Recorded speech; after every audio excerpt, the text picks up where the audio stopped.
இப்போ மக்கள் என்ன பார்ப்பாங்க, ஊடகத்தில் அந்த செய்திகளை பார்த்துவிட்டு சரி அரசு வந்து நம்மை காப்பாற்றும் நினைப்பாங்க. பிறகு என்ன பண்ண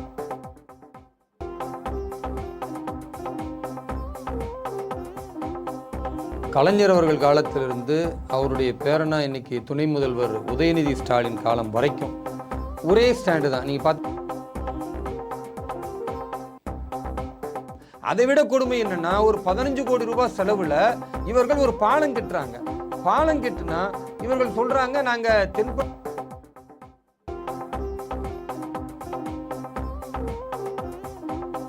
ஏமாத்துறாங்க. 15 கோடினா இவர்கள் எத்தனை கோடி செலவு பண்ணியிருப்பாங்க? 2-3 கோடி செலவு பண்ணிட்டு ஒட்டுமொத்தமாக கான்ட்ராக்ட்ல இருந்து அதை கொடுத்த அமைச்சர் பெருமக்கள் வரைக்கும் அத்தனை பேரும் கொள்ளையடிக்கக்கூடிய திமுக ஆட்சியை நம்ம பார்க்கிறோம். அதை விட பெரிய கொடுமை என்ன, சாத்தனூர் அணையை திறந்து விடுறாங்க.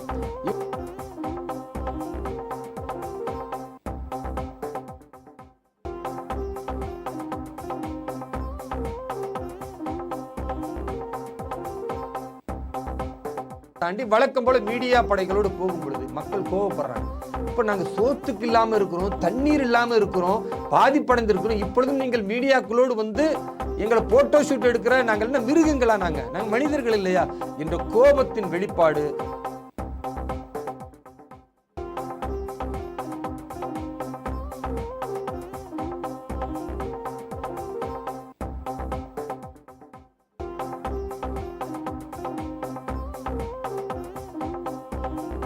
ஒன்றரை கோடி மக்கள் வாழக்கூடிய ஒரே பகுதியான மும்பை மாநகரம் என்பது பெருமழை எவ்வளவு வந்தாலும்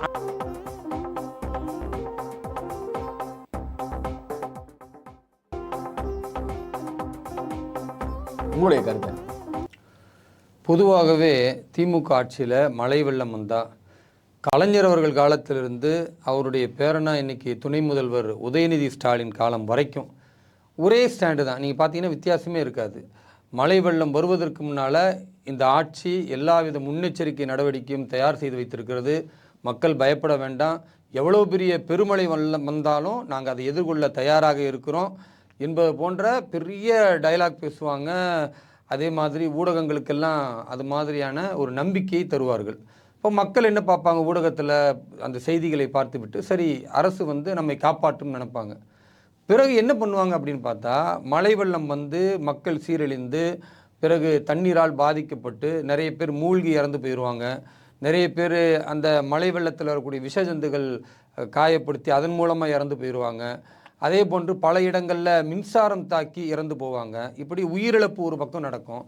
இன்னொரு பக்கம் அவர்களுடைய பொருளாதாரம் சொத்துக்கள் சேதப்படுத்தி பெரிய நஷ்டத்தை ஏற்படுத்தி இதெல்லாம் நடக்கும் பொழுது அப்போ அடுத்த டைலாக் என்ன சொல்லுவாங்க அப்படின்னா, நீங்கள் யாரும் கவலைப்பட வேண்டாம், உங்களுக்கு நாங்கள் சோறு கொடுப்போம், அதே மாதிரி அரசு பள்ளிக்கூடங்களில் உங்களை தங்க வைப்போம். அரசு செய்கிற பெரிய சாதனை என்ன அப்படின்னு பார்த்தா, இவங்க மழைக்கு முன்னால் என்ன சொல்கிறாங்க, நாங்கள் முன்னெச்சரிக்கை நடவடிக்கை எது வந்தாலும் தயார் நிலையில் இருக்கிறோம், எப்படிப்பட்ட மழை வந்தாலும் சந்திக்க தயாராக இருக்கிறோம்னா அதுக்கு அர்த்தம் தமிழக மக்கள் புரிந்து கொள்ளணும். உங்களுக்கு சோறு போடுவாங்க, கவர்மெண்ட் ஸ்கூலில் உங்களை தங்க வைப்பாங்க, ஒரு 4 நாள் 5 நாள் பொருந்த பிறகு அந்த வெள்ளம் வடிந்து விட்டால் உங்களை அனுப்பிவிடுவார்கள். இல்லைன்னா 10 நாள் ஆனாலும் அகதிகள் முகாமில் இருக்கிற மாதிரி இவர்கள் அரசு பள்ளியில் இருக்க வேண்டும். அதற்கு அடுத்ததாக உங்கள் மேலே இந்த அரசு பள்ளியில் நீங்கள் இருக்கிறதுனால கொஞ்சம் கருணை வந்து யாரெல்லாம் சொத்துக்களை இழக்கிறீர்களோ, யாரெல்லாம் உயிரிழக்கிறார்களோ, யாரெல்லாம் அந்த பகுதியில் வாழ்வாதாரம் பறிபோகிறதோ அவங்களுக்கு நாங்கள் 2000 ரூபா கொடுப்போம். அப்போ மக்களுடைய உயிருக்கும் உடைமைக்கும் பொருளாதாரத்திற்கும் திமுக ஆட்சி தரக்கூடிய விலை என்பது ரேஷன் கார்டுக்கு 2000 ரூபா. இந்த மக்களும் ஒவ்வொரு முறையும் அந்த நேரத்தில் மட்டும் போராடுவாங்க. எங்கள் பகுதியில் 8 நாளாக மின்வெட்டு இருக்குது, எங்கள் பகுதியில் 1 மாதமாக தண்ணீர் வந்து தேங்கி இருக்குது, வெஞ்சின் புயல் வந்து போயிருச்சு, ஆனாலும் இன்றைக்கு 10 நாள் ஆகுது, பல இடங்களில் தண்ணீர் வடியவே இல்லை. ஏன் வடியலை அப்படின்னா, எங்கெல்லாம் குளங்கள் இருக்கிறதோ, எங்கெல்லாம் ஏரிகள் இருக்கோ தூர்வாரப்படாமல் அந்த எல்லா இடங்களையும் இவர்களே மடக்கி பிளாட் போட்டு விற்பனை செய்வது. செங்கல்பட்டில் ஒரு பேருந்து நிலையமே ஏரிக்குள்ளே கட்டி வைத்து அதை அந்த ஊர் மக்களை எதிர்த்தாங்க. ஆனால் அதன் பிறகு இவர்கள் கட்டியதனுடைய விளைவு இன்னைக்கு செங்கல்பட்டு பேருந்து நிலையம் ஏரி மாதிரி மிதக்கிறத பார்க்குறோம். விழுப்புரத்தினுடைய பேருந்து நிலையம் 3 நாட்களாக தண்ணீரில் மிதந்து கொண்டிருந்த காட்சியை பார்க்குறோம். அப்போ தமிழகத்தின் வட மாவட்டங்கள் ஒரு பக்கமும் தென் மாவட்டங்கள் ஒரு பக்கமாக ஏதோ எல்லை பிரிவினை மாறி துண்டு ஆகி இந்த பக்கம் உள்ளவர்கள் அங்கே போக முடியாது என்ற அளவுக்கு மோசமான சூழல். அதை விட கொடுமை என்னென்னா, ஒரு 15 கோடி ரூபாய் செலவில் இவர்கள் ஒரு பாலம் கட்டுறாங்க. பாலம் கட்டுனா இவர்கள் சொல்கிறாங்க, நாங்கள் தென்பண்ணை ஆறில் தண்ணீர் அதிகமாக வந்துருச்சு, அதனால் பாலம் அடித்து போயிருச்சு. 90 நாள் தான் ஆகுது. என்னங்க கொடுமை இது? ஒரு 15 கோடியை செலவு பண்ணுறாங்க.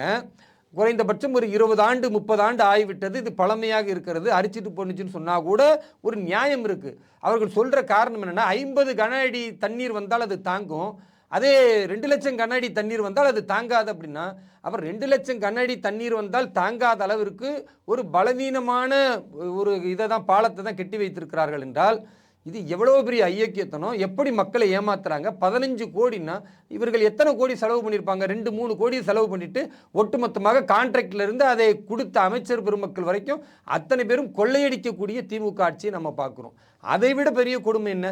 சாத்தனூர் அணையை திறந்து விடுறாங்க. இவங்க செம்பரம்பாக்கம் அணையை அதிமுக ஆட்சியில் திறந்து விட்டதுனால, எந்த அறிவிப்பும் இல்லாமல் திறந்து விட்டதுனால தான் இவ்வளோ பெரிய இழப்பு என்று சொல்லி மக்களிடத்தில் ஒரு அனுதாபத்தை பெற்று அதில் மக்கள் பெரிய பேரிழப்பை சந்தித்தாங்க. அதையெல்லாம் வாக்குகளாக மாற்றியதன் விளைவு தான் அதிமுகவுடைய அந்த ஆட்சி மீண்டும் வந்தாலும், அம்மையார் ஜெயலலிதா வெற்றி பெற்றாலும் கூட தமிழகத்தின் பல இடங்களில் வெற்றி பெற்ற அதிமுக சென்னை மாநகரத்தில் வெற்றி பெறல, பெரிய தோல்வியை சந்தித்தது. அதற்கு காரணம் செம்பரம்பாக்கம் ஏரியை இவர்கள் முன்னறிவிப்பு இல்லாமல் திறந்து விட்டாங்க, அதில் பெரிய இழப்பு, இரவு நேரத்தில் திறந்து விட்டது, இது ஈவு இரக்கமற்ற அரசு என்றெல்லாம் அன்னைக்கு திமுக பேசியது. ஆனால் அதே திமுகவுடைய ஆட்சியில் ராத்திரி 2 மணிக்கு எந்த முன்னறிவிப்புமே இல்லாமல் நாங்கள் செய்திக்கு கொடுத்துட்டோம், பேப்பர் நியூஸாக கொடுத்துட்டோன்னு சொல்லிட்டு 4 மணிக்கு 1,68,000 கன அடி நீரை திறந்து விடுகிறார்கள் என்றால், சொல்லப்போனால் ஏவா வேலு அவர்கள் பொதுப்பணித்துறையுடைய அமைச்சராக இருக்கிறார். அவர் என்ன சொல்கிறாரு? 2 லட்சம், நாங்கள் கூட 1,68,000 கன நீர்னா, இல்லை இந்த பாலம் அடிச்சுட்டு போனதுக்கு காரணம் 2 லட்சம் கன அடி நீர் வந்தது. அப்போ 2 லட்சம் கன அடி நீரை விடிய காலில் 4 மணிக்கு உறங்கி கொண்டிருக்கிற மக்கள் எந்த செய்தியும் பார்க்க முடியாது. சொல்லப்போனால் செய்தியை பார்க்க முடியாத அளவிற்கு ஆல்ரெடி மழை வெள்ளத்தில் மின்வெட்டு, எல்லா இடத்துலையும் மின்சாரத்தை தடை செய்து வைத்திருக்கிறார்கள். அந்த மாதிரி நேரத்தில் நீங்கள் திறந்து விட்டு நாங்கள் சொல்லிட்டோன்னு எவ்வளோ பெரிய அக்கிரமங்க! செம்பரம்பாக்கத்தை விட 4 மடங்கு மோசமான ஒரு பேரழிவை இன்றைக்கு விழுப்புரம், கள்ளக்குறிச்சி போன்ற மாவட்டங்கள், செங்கல்பட்டு போன்ற மாவட்டங்கள் சந்தித்திருக்கிறது. பெரிய இழப்பு, சொல்ல முடியாத அளவிற்கு இழப்பு. இவர்கள்லாம் எப்படி மீண்டு வருவார்கள் என்றே தெரியாத இழப்பு. இப்போ இவர்களை யார் பழி தீர்ப்பது? இந்த ஆட்சி இவ்வளவு மோசமான, மக்களை கொல்லக்கூடிய ஆட்சியாக இருக்கிறது என்பதை எல்லாரும் பார்த்து கொண்டிருக்கிறாங்க. அதனால் திமுக ஆட்சி இனி செம்பரம்பாக்கத்தை பற்றி அதிமுகவுடைய ஆட்சியின் குறைகளை பேசுவதற்கு அருகதை இல்லை என்பது நமக்கு தெளிவாக தெரியுது. அதே வேளையில் பாரதிய ஜனதா கட்சியினுடைய மாநில தலைவர் அன்பு சகோதரர் திரு அண்ணாமலை அவர்கள் அந்த வெள்ள பாதிப்பு நடந்த அடுத்த நாளே நேரடியாக போகிறார். நேரடியாக விழுப்புரத்தில் போய் மக்களுக்கு உதவி பொருள் வழங்குவதோடு, இவர்களை மாதிரி வேட்டியை மடிச்சு கட்டிக்கிட்டு ஒரு வேஷத்தை போடாமல் மக்களின் குறைகளை போய் கேட்டதின் விளைவு இது பெரிய இழப்பு என்பதை புரிந்து கொண்டு 1 வார காலத்திற்கு பிறகுதான் இந்த ஆய்வுக்குழு வருவாங்க, சேத விவரத்தை பார்ப்பார்கள். அதுக்கு முன்னதாக உடனடியாக அவர் டெல்லிக்கு சென்றிருக்கிறார், மத்திய அமைச்சர்களை பார்க்கிறார். மத்திய அமைச்சரிடத்தில் இந்த மாதிரியான சேதங்கள் இருக்கு என்பதை பாரதிய ஜனதா கட்சியின் தமிழ்நாடு சார்பாக அவர் முறையாக அறிக்கையை தாக்கல் செய்கிறார். அப்போ மத்திய குழுவும் அறிக்கையை தாக்கல் செய்யும் பொழுது தமிழக மக்களின் வாழ்வாதார முன்னேற்றத்திற்கு மத்திய பாரதிய ஜனதா கட்சி தலைமையிலான அரசு நிச்சயம் நல்ல முடிவெடுக்கும். தமிழக மக்களுக்கு தாயுள்ளம் கொண்ட பாரத பிரதமர் திரு நரேந்திர மோடி அவர்களுடைய உதவி என்றைக்கும் தொடரும். திமுக என்பது ஒரு கையாளாகாத ஆட்சி என்பதை புரிந்திருக்கிறார்கள். இது முதல் விஷயம். இரண்டாவது என்ன, மக்களுடைய எதிர்ப்பு இன்னைக்கு எப்படி மாறி இருக்குன்னா, அமைச்சர் பொன்முடி அவர்கள் போராட்டம் நடத்திக்கிட்டு இருக்கிறாங்க. தண்ணீர் இல்லை, இவருடைய வாழ்வாதாரம் சிதைந்து போய்விட்டது என்று போராட்டம் நடத்தி கொண்டிருந்தால் 3 நாளா உணவு இல்லை. உணவு இல்லைன்னா கூட பரவாயில்ல, தண்ணீரே இல்லையே. அப்போ அவ்வளவு சிரமம் இருக்கும் பொழுது இவர் போய் உணவு கொடுப்பது, தண்ணீர் கொடுப்பது என்பதை தாண்டி வழக்கம் போல மீடியா படைகளோடு போகும் பொழுது மக்கள் கோவப்படுறாங்க. இப்போ நாங்கள் சோத்துக்கு இல்லாமல் இருக்கிறோம், தண்ணீர் இல்லாமல் இருக்கிறோம், பாதிப்படைந்திருக்கிறோம், இப்பொழுதும் நீங்கள் மீடியாக்களோடு எங்களை ஃபோட்டோ ஷூட் எடுக்கிற நாங்கள் என்ன மிருகங்களா? நாங்கள் மனிதர்கள் இல்லையா என்ற கோபத்தின் வெளிப்பாடு அங்கு இருக்கக்கூடிய மக்கள் சேற்றை வாரி அமைச்சர் மீதும் மாவட்ட ஆட்சியர் மீதும் எரிந்திருக்கிறார்கள். இப்போ மக்களுடைய கோபம் இன்றைக்கு திமுக ஆட்சியினுடைய எதிர்ப்பு மனநிலையில் இருக்கிறது, உச்சத்தில் இருக்கிறது. அமைச்சர் மீதே சேற்றை வாரி இறைத்திருக்கிறார்கள். அதை கூட இன்றைக்கு திமுக ஊடகங்கள் எப்படி பேசுகிறதுனா, இது பாஜக காரர்கள் வீசிவிட்டார்கள். ஏங்க எவ்வளவு பெரிய அயோக்கியத்தனம்! மக்களுடைய கோபத்தை கூட நீங்கள் அரசியலாக்குகிறீர்கள், மக்களுடைய வெறுப்பை கூட நீங்கள் அரசியலாக்குகிறீர்கள். மக்கள் இந்த ஆட்சி வேண்டாம் என்று வெறுத்து அமைச்சர் முகத்தில் சேற்றை வாரி இறைத்தால் கூட அதை இன்னொரு கட்சி வீசியது என்று நீங்கள் தடம் மாறுகிறீர்கள் என்றால், இதை விட அயோக்கியத்தன ஆட்சி எங்கேயுமே பார்க்க முடியாது. திமுக ஆட்சி ஒழிக்கப்பட வேண்டும். 2026 ஒரு மகத்தான கூட்டணி திமுகவை வெல்லும். பாரதிய ஜனதா கட்சி தலைமையில் தான் அது நடக்கும் என்று நாங்கள் நம்புகிறோம்.